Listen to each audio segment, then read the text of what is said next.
Everybody ready? I want to welcome everybody out today. We thank you for coming out. The reason for this press conference is we wanted to, we're going on the 1 year anniversary. Tomorrow's the 1 year anniversary for a double homicide we had down in Mammoth, a homicide of Mark Reynoso and Maria de Santiago. As you can see here, we have the family today. We are still pleading the public for information.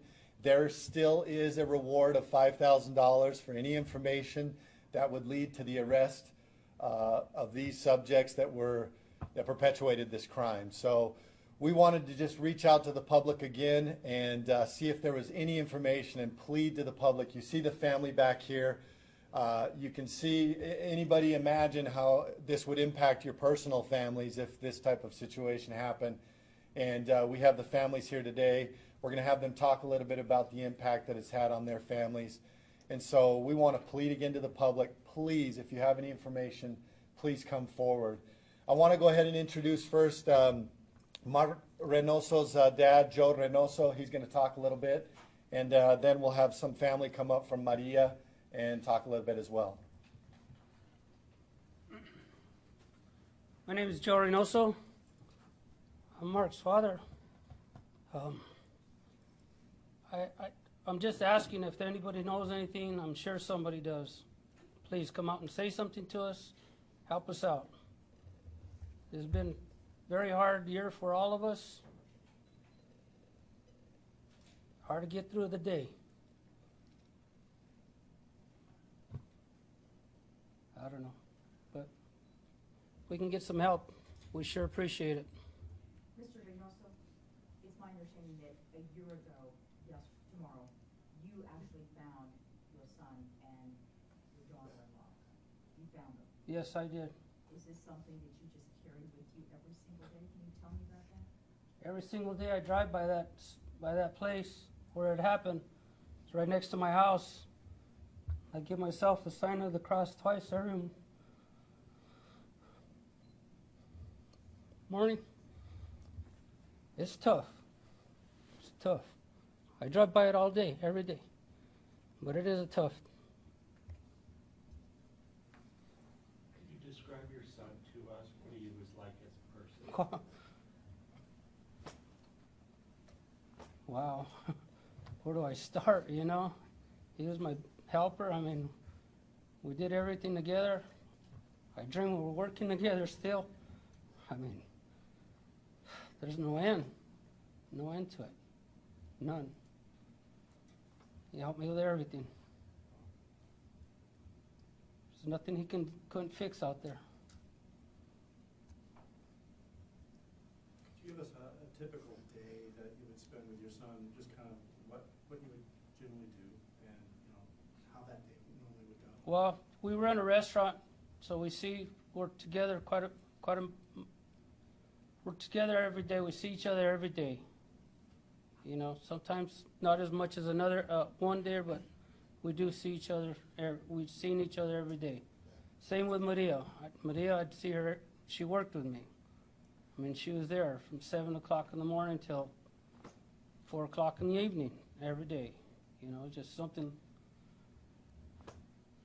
I find her handwriting at the restaurant. You know, she's my helper. But yeah, we miss them very much. What would it mean to you if information does lead to an arrest? What would that mean to you? That would mean a great deal to all of us, my wife, all of us, Maria's family, all of us. It mean a lot to us. We need it. We would like to have it, you know. Joe, what would you say to the person or persons responsible?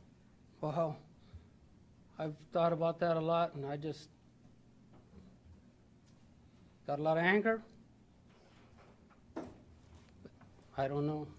I pray to the Lord every day. Every day. I don't know what I would say. Joe, you talked to us about a year ago, asking for information and for somebody to come forward. How hopeful were you then for an arrest, and what do you feel like now? I'm very hopeful for an arrest. I feel the same as I did last time. hopefully everything will come through. We're not gonna give up. We don't give up. You feel somebody in Mammoth somewhere knows what happened? I believe so. Sitting on that information. I believe so.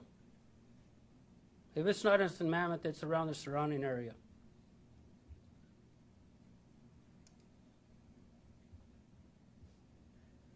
Has anybody talked to you at all in town, you know, and just kind of even led you any kind of hope in finding? Well, sure, there's people out there that do say this or that, and, you know, when all this just happened, there's a lot of people came out, you know, they know this, they know that, but there was no solid ground on it. You know, you can't start pointing fingers if you can't do it.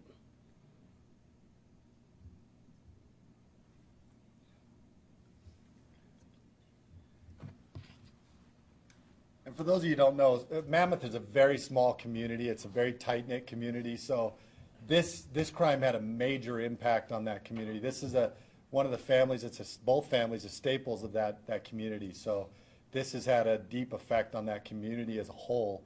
So this is no small crime for anywhere, but let alone in Mammoth. This is a major deal for them. So we'll have somebody from Maria's family come on up.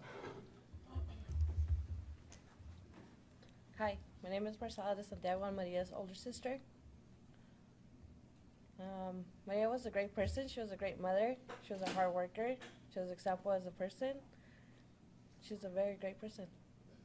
That's pretty much it. What are you hoping for a year down the road here? Honestly, on my side, me myself, I lost hope already. My family hasn't.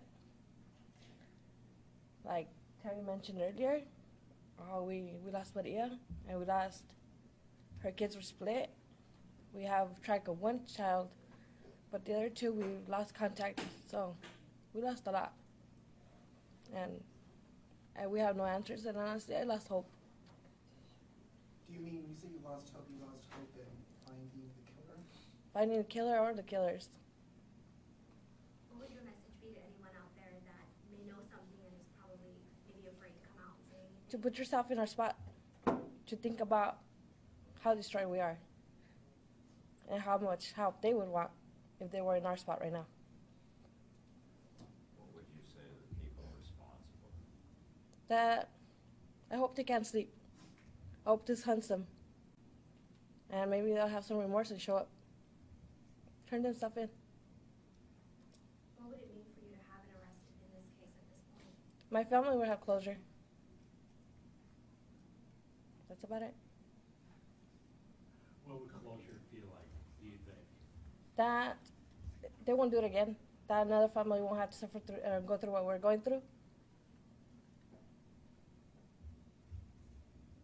Can you tell us a little bit more about her? What type of person was she? She loved dancing.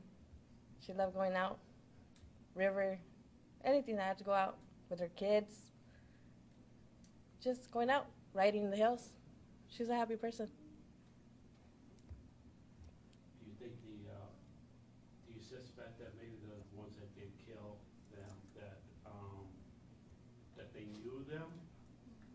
It was planned, I'm guessing. Pretty much.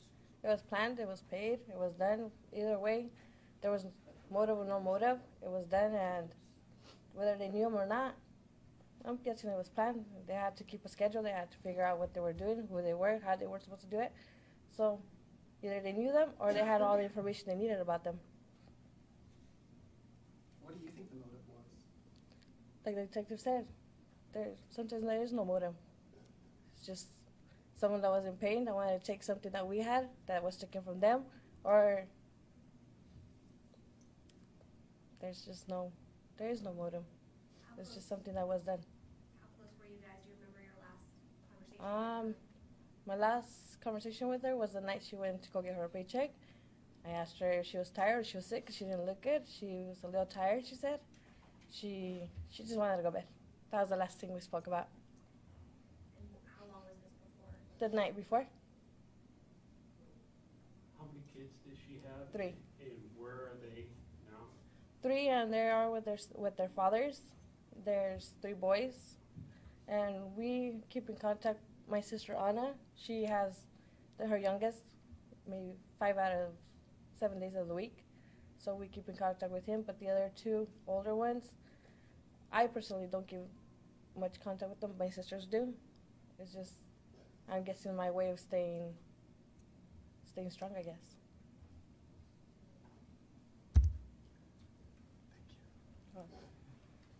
You know, we feel the family's frustration here at the Pinal County Sheriff's Office, and it's been a frustrating investigation for us as well. And that's why we're pleading to the public. Give us the opportunity to bring some closure to the family. We can't bring those lives back, but we can bring some closure to the family and give them some answers to these questions. I'm going to have Detective Benucci come up right now. If you have any questions with regarding the case, he can answer those questions. Thank you, Sheriff. And I know the Sheriff said that I was going to answer any questions for you right now, and I certainly will.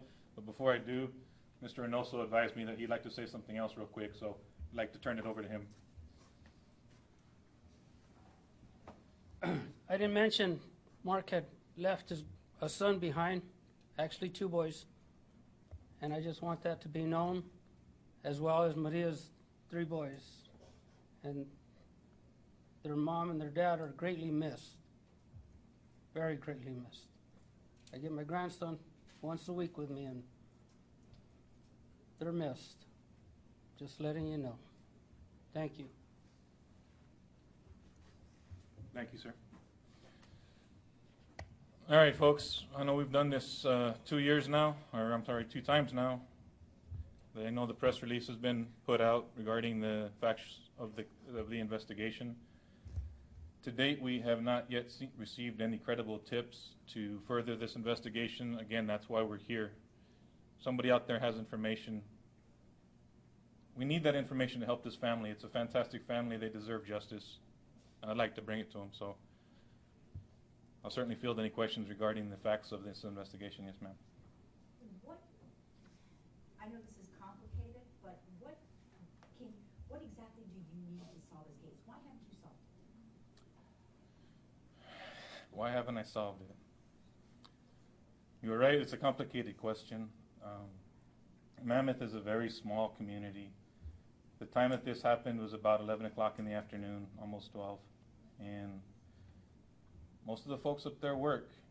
It's a rural area. We didn't have any witnesses that came forward at the time, and we still don't. I believe somebody did see something or heard something. Maybe they don't know that they did, you know, because they do live in the area. Maybe they don't understand the value of that information, but they haven't come forward yet, and they didn't come forward at the time. The physical evidence at the scene was limited, and despite our best efforts so far, has failed to produce any investigative leads that we could pursue. The ones that has produced, we have followed up with and exhausted. I don't know if that answers your question or not. From the evidence that you have so far, do you believe this is somebody the family may have known, or do you believe this is complete strangers? Again, the evidence is limited. It could be either or, but it's my gut feeling that it's somebody known to the family. Given that, how frustrating has it been for you knowing that somebody out there is just sitting on information that can help solve this case? I guess until you've worked this case like I have, it's extremely frustrating. You know, I've got to know both sides of the family. I've never known them prior to this investigation, and although we don't always see eye to eye, it impacts me as much as it's impacting them. I don't like having it unsolved on the books, and I certainly don't like not being able to provide for them. We take pride in doing a good job here at the Sheriff's Office, and personally I feel like I haven't done that for them. One of the victims had pending criminal charges. Has it been further investigated whether that may have been tied to the murder at all? Absolutely. That lead has been followed up with. I'm not going to rule it out as a possibility at this point in time. In fact, I'm not going to rule out anything.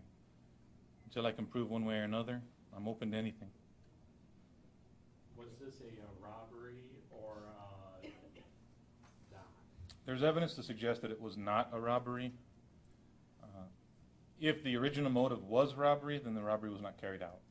But there is evidence to suggest that it was not a robbery. feel that the suspects might be from Mammoth or the surrounding area? It's certainly a strong possibility.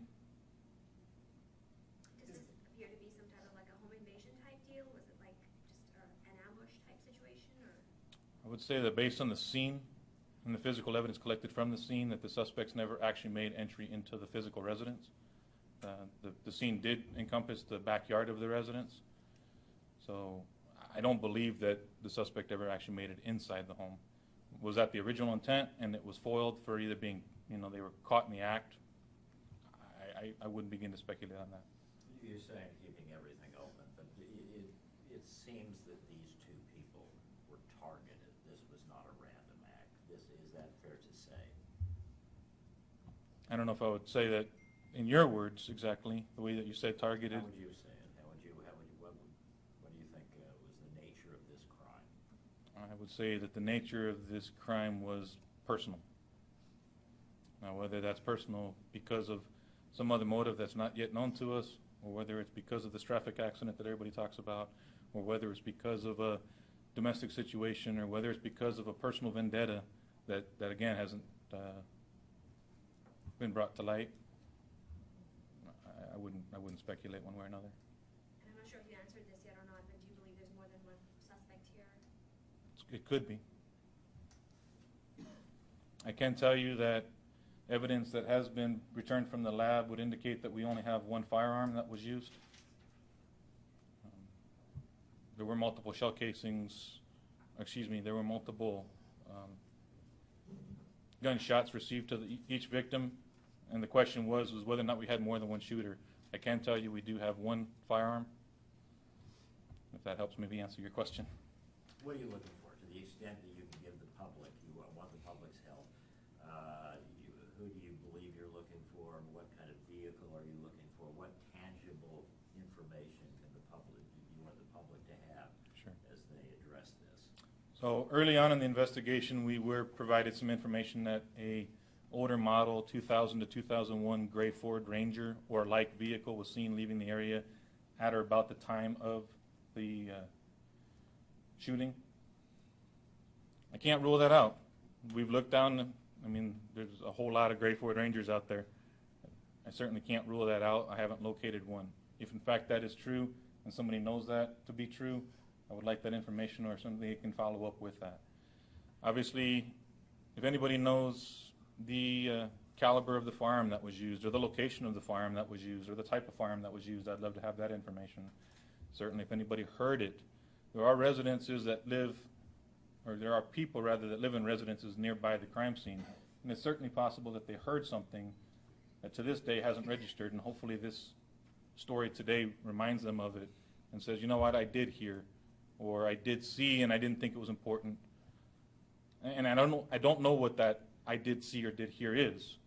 Maybe it's somebody walking in the area, maybe it's a vehicle, maybe it's a noise, maybe it's an argument, something. Were the victims found inside the home or outside? Outside. Given that you talked about not knowing the caliber of the weapon, I assume then that you did not get shell casings, all you have is bullet fragments at this point? So perhaps I was unclear. I know the caliber of the weapon, but I'm not releasing the caliber so as to not taint that information.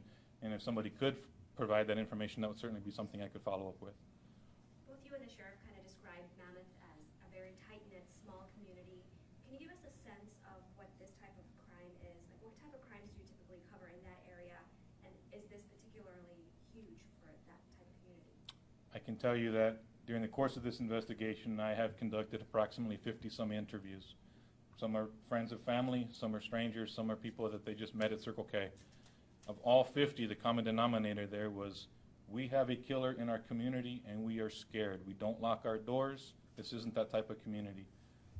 You need to solve this crime because I'm locking my doors for the first time in 30 years, or I'm worried about my kids for the first time in 30 years.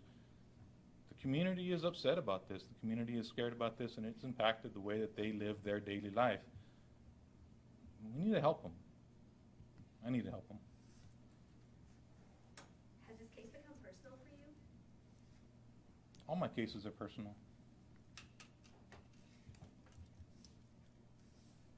Anything else? Can we have your name again and the spelling that one, please? Absolutely. It's spelled B as in boy, O-N-U-C-C-I. And your first name? Joe. Just kidding. Sheriff? You know, we just want to thank everybody again for coming out. We want to reiterate that there is a reward for any information that would lead to an arrest on this crime. And hopefully you can see behind me again here. Take a look at the family. This is who we're fighting for. We're fighting for those victims. We're trying to bring some closure to this family. Like we said, it is a small knit community. One of the families owns a restaurant right in that community.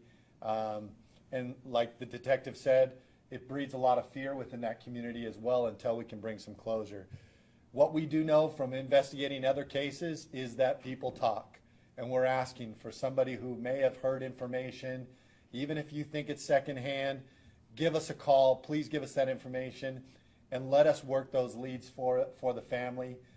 We know we can solve this case, but we need the help of the community to do so. Any other questions? How did lead to Maria's family? What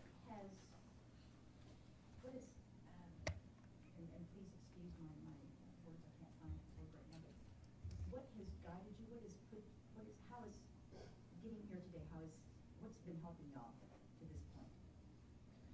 Me, I can only speak for myself. I don't think it's true. It hasn't sunk in yet. I don't feel like it's real. So, is your faith helping you through this? Like I said at the beginning, I'm losing hope. I'm doing this for my sisters, for the rest of my siblings, for her kids, for my mother, that she cannot be here today. That's why I'm here, for them.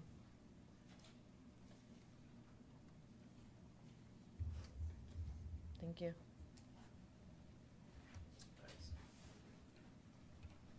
Any other questions? We want to thank the family again for coming.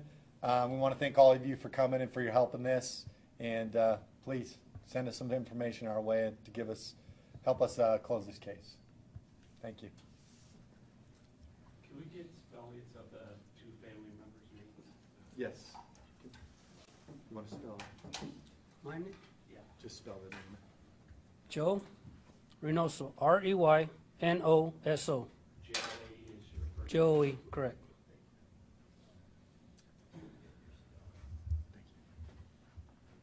My last name is De Santiago. It's capital D-E space capital S-A-N-T-I-A-G-O. My first name is Marcela, M-A-R-C-E-L-A.